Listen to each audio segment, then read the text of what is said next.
పాములంటేనే చాలామంది భయపడతారు. అలాంటి పాముల్లో కొన్ని పాములు ఓన్లీ నేల మీదే పాకుతూ ఉంటాయి. కొండ చిలువలు కావచ్చు, రసల్స్ వైపర్ అని చెప్పే రక్తపంజర కావచ్చు, నాగుపాములు కావచ్చు, అలాగే తాచుపాములు కావచ్చు, ఏవైనా సరే నేల మీదే పాకుతుంటాయి. అని అరుదుగా కొన్ని పాములు ఎగురుతుంటాయని మీకు తెలుసా? అలాంటి పాము విశాఖపట్నంలో కూడా కనిపించిందని మీకు తెలుసా? కనిపించింది. ఇదే ప్రాంతంలో, నేవల్ డాక్యార్డ్ ప్రాంతంలో మనం ఉన్నాం. ఇక్కడ మనం ఈ ప్రాంతంలోనే ఉదయం ఈ పక్కనున్న ఫ్లాట్లలోనే పాము ఎగురుకుంటూ పక్క ఫ్లాట్లోకి వెళ్తున్నట్టు అక్కడ ఉన్న స్థానికులందరూ కూడా వీడియోలు తీసి పంపించారు. ఆ వీడియోలనే న్యూస్ ఎయిటీన్ కూడా ఇప్పుడు చూపిస్తోంది.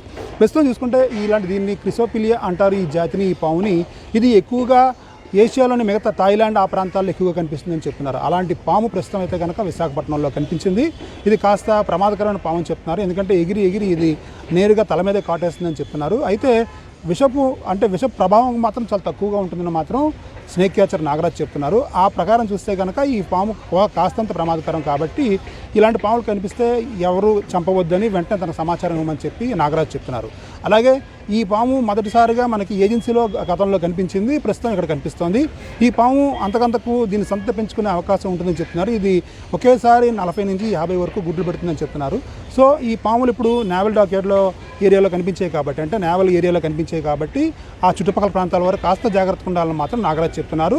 ఇలాంటి పాములు కనిపించిన వెంటనే సమాచారం ఇవ్వాలి. ఎందుకంటే ఇది కనిపించిన 1-2-3 నిమిషాల్లోనే అదృశ్యం అయిపోతుంది. ఎందుకంటే ఎక్కడి నుంచి ఎక్కడికి ఎగురుతుంది అనేది ఇంకా పూర్తిగా వాళ్ళకు కూడా అంచనా వేయలేకపోతున్నారు. ఈ నేపథ్యంలో ఇలాంటి పాము చూడగానే వెంటనే తనకు క్షణాల్లో సమాచారం అందిస్తే తాను అక్కడికి చేరుకుంటానని చెప్పి నాగరాజ్ చెప్తున్నారు.